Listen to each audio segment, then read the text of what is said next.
আসসালামু আলাইকুম প্রিয় দর্শক শ্রোতা, প্রিয় বন্ধুরা, আমরা আজকে চলে আসছি ব্রাহ্মণবাড়িয়া জেলার ঐতিহ্যবাহী কসবা উপজেলার বায়েক ইউনিয়নের অষ্টজঙ্গল বিদ্যানগর গ্রামের মধ্যে। আপনারা জানেন প্রিয় দর্শক শ্রোতা, কয়েকদিন একাধারে বাংলাদেশে বৃষ্টি হওয়ার কারণে আমাদের পার্শ্ববর্তী দেশ ইন্ডিয়া থেকে নেমে আসা পানিয়ে আমাদের বাংলাদেশ ব্রাহ্মণবাড়িয়া জেলার পূর্ব দক্ষিণ অঞ্চলগুলো প্রায় তলিয়ে যায়। যিনারা ফিশারি করে তাদের ফিশারিগুলি এই বন্যার পানিতে বেচার উপযুক্ত মাছগুলি বন্যার পানিতে ভেসে যায়। লক্ষ লক্ষ টাকার মাছ এই বন্যার পানিতে তাদের ভেসে যায়। তারা আজকে পথের দিশাহারা এবং পথহারা হয়ে পথে বসে যাওয়ার মতন এত টাকার মাছ চলে যাওয়াতে ব্যাপক ক্ষয়ক্ষতি হয়েছে আমাদের অষ্টজঙ্গল বিদ্যানগর গ্রামটির মধ্যে। প্রায় ঘরে ঘরে পানি ছিল। পানিবন্দী মানুষদের পাশে থাকার জন্য দেশবাসী সুদৃষ্টি জ্ঞাপন করছি। বিদ্যানগর অষ্টজঙ্গলের আব্দুল জলিল মৎস্য খামারে চলে আসলাম। বিশাল বড় প্রজেক্টটি, এই প্রজেক্টটির মধ্যে বন্যার পানিতে মাছ ভেসে গেছে।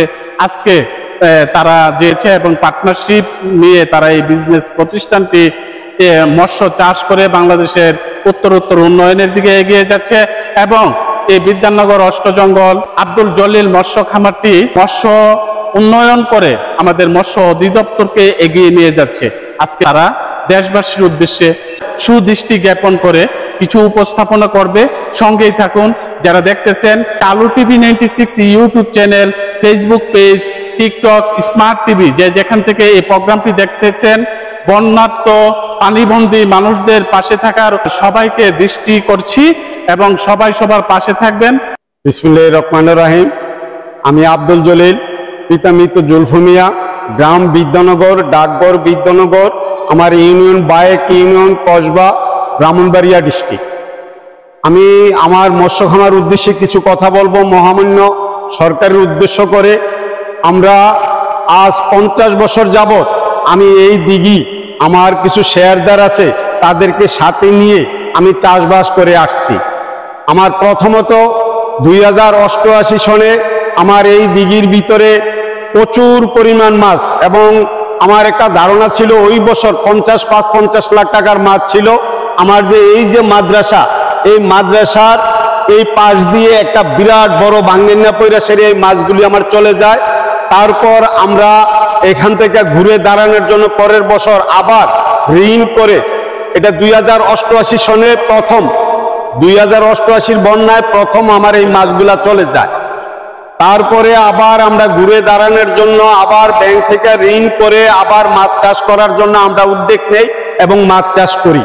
মাছ চাষ করার পর 2005 সনে আবার আমার এই দিঘির ভিতরে আরো আমরা এখানে যারা আছি তারা তখন পার্টনার ছিল, আমরা 7-8 জন।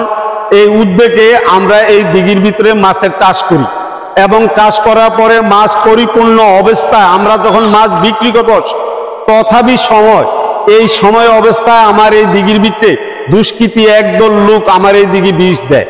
বিষ দেওয়ার পর তখন প্রায় 1 কোটি টাকার উপরে আমার যে মালিক, আমি যে খাবার নিয়েছিলাম, এই খাবার নেয়া 1 কোটি টাকার উপরে আমার তখন আমি ঋণ হয়ে যাই।